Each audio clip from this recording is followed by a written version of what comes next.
आप देख रहे हैं खबरें न्यूज़ 24। आइए नजर डालते हैं इस वक्त की बड़ी खबर पर।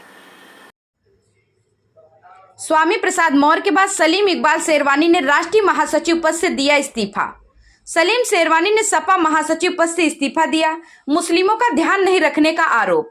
स्वामी प्रसाद मौर्य के बाद सलीम इकबाल शेरवानी ने भी समाजवादी के राष्ट्रीय महासचिव पद से इस्तीफा दे दिया है। उन्होंने सपा प्रमुख अखिलेश यादव को पद छोड़ जाने का पत्र रविवार को ही भेजा है। सियासी गलियारे में चर्चा है कि प्रयागराज निवासी सलीम शेरवानी एक बार फिर कांग्रेस ज्वाइन कर सकते हैं। वहीं कुछ नजदीकी नेताओं ने उनके भाजपा के संपर्क में भी होने की बात कही है। सलीम शेरवानी की गिनती पार्टी के नेताओं में होती रही।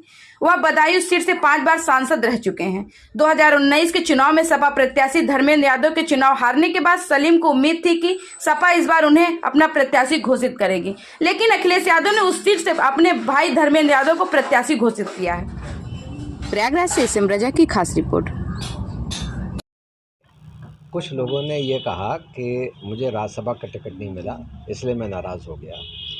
अगर राज्यसभा का टिकट मुझे नहीं मिला तो मुझे निराशा हो सकती है, नाराज़गी नहीं होगी। क्योंकि पिछली दफ़ा भी आप याद कीजिए कि उन्होंने मुझे राज्यसभा का टिकट नहीं दिया था, मगर जावेद अली खान साहब को दिया था।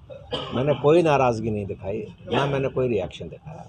इस दफ़ा मेरा जो नाराज़गी हुई वो इस बात से हुई कि आप पूरे 2024 के चुनाव में नारा दे रहे हैं पीडीए का, और पीडीए के ही प्लेटफॉर्म पे आप पूरा चुनाव लड़ना चाहते हैं जी। मगर आपने जो राज्यसभा के नॉमिनेशंस किए उसमें ना पी है ना ए है। तो हमारी कौम ने, मुसलमानों ने पिछले उत्तर प्रदेश के चुनाव में 80% से ज़्यादा वोट समाजवादी पार्टी को दिया, ये सब के सामने जाहिर है, और उसको आप रिप्रेजेंट ना करवाइए, तो मुझे इस बात से बहुत ज़्यादा नाराज़गी है। अच्छा सर, ये लगता है कि आपकी नाराज़गी की वजह से अखिलेश ने बदायूं के प्रत्याशी को बदल दिया? नहीं, देखिए, धर्मेंद्र जी से मुझे कोई ज़ाती नाराज़गी नहीं है। उन्होंने बहुत दफ़ा मुझे कांटेक्ट किया, उन्होंने बहुत मुझे मनाने की कोशिश की, मगर मैंने उनसे ये कहा कि मैंने एक प्रिंसिपल पे स्टैंड लिया है और वो स्टैंड मैं नहीं बदल सकता अपना।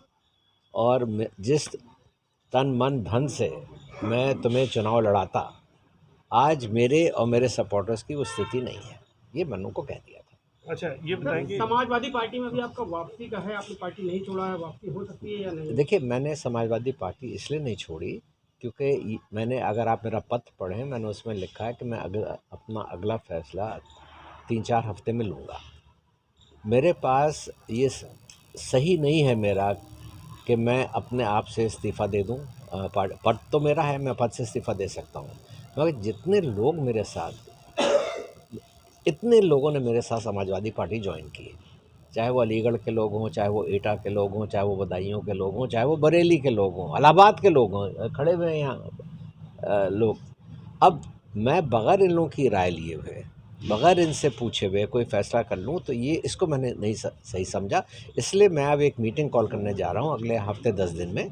मैं सब लोगों को बुलाऊंगा, बातचीत करके फिर अपना फैसला लूँगा। अखिलेश से अगर बातचीत होती तो वहाँ भी है रास्ता खुला हुआ? मैंने, मुझसे किसी ने सवाल पूछा, मैंने कहा कि अखिलेश जी अगर मुझे बुलाएंगे तो मैं ज़रूर उनसे बात करने जाऊंगा। मेरा कहीं भी ये नहीं है कि मैं अकड़ के बैठ गया हूँ, या मेरी तबीयत आप लोग सब जानते हैं कि मैं पॉलिटिक्स में मैंने ना कभी रिएक्शन किया है, ना मैंने किसी को बुरा कहा, ना मैंने किसी को बदनाम किया है। मुझे कोई बुलाएगा, कोई भी लीडर बुलाएगा, बड़ा लीडर, मैं उससे मिलने ज़रूर जाऊंगा। भाजपा में भी जा सकते हैं, भाजपा से बुलाया गया है। देखिए, भाजपा, मगर अगर कोई भी मुझे बुलाएगा, कोई भी, वो भी इंक्लूडेड है, कोई भी मुझे बुलाएगा, मैं उससे बात करने ज़रूर जाऊंगा। यदि बुलाया जाता है तो भाजपा में भी जा सकते हैं आप?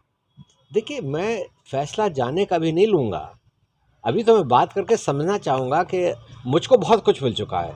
40 साल में मैं 5 दफ़ा सांसद हो गया, विदेश मंत्री बन गया, स्वास्थ्य मंत्री बन गया, मैंने वर्ल्ड हेल्थ असेंबली जिनेवा में मैं उसका अध्यक्ष बन गया, कई दफ़ा मैंने यूनाइटेड नेशंस में अपने देश की नुमाइंदगी कर दी। अब बचा क्या है मेरे लिए?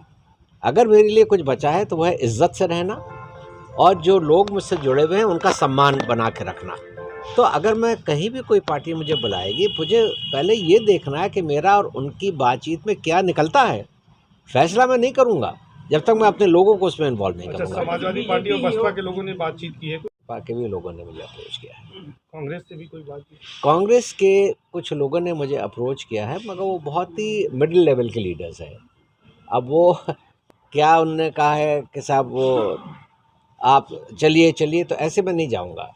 अगर कांग्रेस से मुझे कोई अप्रोच करे तो चाहे तो वो प्रियंका गांधी जी हो या राहुल गांधी साहब हो, अगर वो मुझे बुलाएंगे मैं ज़रूर जाऊंगा उनसे अच्छा, मिलने। एक बात आपने और कही थी कि मुसलमानों का कोई रहनुमा नहीं है, इतनी आबादी है, क्या इसका क्या मायने है? इसका माने यह है कि मुसलमान, देखिए मुसलमानों का रहनुमा मेरी नज़रों में मुसलमान से ज़्यादा बेहतर कोई हिंदू बन सकता है जो मुसलमानों की आवाज़ उठाए। आज मैंने ये कहा कि अगर मैं एक मुसलमान की हैसियत से ये महसूस करता हूँ कि मैं एक सेकुलर मुल्क में रहता हूँ या मैं अपने आप को सुरक्षित महसूस करता हूँ, तो इसका पूरा क्रेडिट हिंदुओं को जाता है जो 80% हैं। वो महसूस कराते हैं कि मैं सुरक्षित हूँ, वो मुझे महसूस कराते हैं कि मैं सेकुलर मुल्क में रहता हूँ। आज वो चीज़ ख़त्म होती चली जा रही है। अच्छा, बीजेपी तो इसी बात का दावा कर रही है, चाहे पीएम मोदी हो चाहे सीएम योगी, कि सबका साथ, सबका विकास, सबका प्रयास। उसमें यकीन है कुछ? मैंने जैसे कहा कि करने में, कहने में और करने में बहुत फ़र्क है। मैं तो रिजल्ट करके ये मुझे वो कैसा योजना जो तमाम इंसान उनका उसमें कोई भाव नहीं, मुस्लिम को अगर ज़्यादा रिप्रेजेंटेशन मिला। जितनी रिपोर्टें आई हैं जी, उसमें यह है कि मुसलमानों के हालात दलितों से भी बदतर है। ये सामने आंकड़े हैं। नहीं वो तो अलग बात है। अलग बात नहीं है। अगर आप ही कह रहे हैं सबका साथ सबका विकास, अगर इस मुद्दे पे, इस बात पे भी हमारे और आगे बहुत अच्छी बात है। देखिए मैंने आज मैं अपनी ज़िंदगी के उस में हूँ कि मुझे पर्सनली अब कुछ नहीं है, बहुत कहा है। 2000 सामने है, जल्दी आचार संहिता लग से चुनाव लड़ेंगे।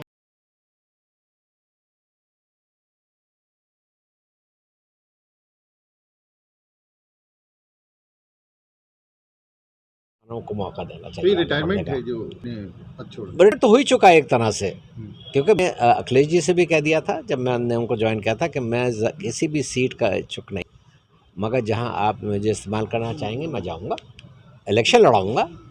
मैं कोई नहीं चाहता। बदायूं में जो कैंडिडेट बदल दिया है, शिवपाल जी को लाया गया है, तो क्या लगता है ये आपकी नाराज़गी दूर करने के लिए है? अब आप क्या शिवपाल जी की मदद करेंगे? देखिए शिवपाल जी जो हैं वो एक बहुत सुलझे हुए और बहुत ही अच्छे लीडर हैं। और एक बात मैं उनकी आपसे कह दूं, जब मैं पार्टी में भी नहीं था और शिवपाल जी मंत्री थे, जब भी मैं उनको फ़ोन करता था किसी बात के लिए भी, तो वो ये नहीं कहते थे जी बताइए, वो कहते थे आदेश दीजिए। तो उन्होंने बहुत इज़्ज़त दी है मुझे। तो मेरे लिए शिवपाल जी की मुखालफत करना बहुत मुश्किल बात है। तो इसी वजह से तो कहीं नहीं वहाँ पे कैंडिडेट बदला गया। हो सकता है, आपकी नाराज़गी दूर करने के लिए। हो सकता है, बिल्कुल हो सकता है। आप उनकी मदद करेंगे मतलब? मेरे सारे लोग जो हैं वो शिवपाल जी की मदद कर सकते हैं, मगर जैसे मैंने कहा कि अब मुझे जाके वहाँ बात करनी पड़ेगी।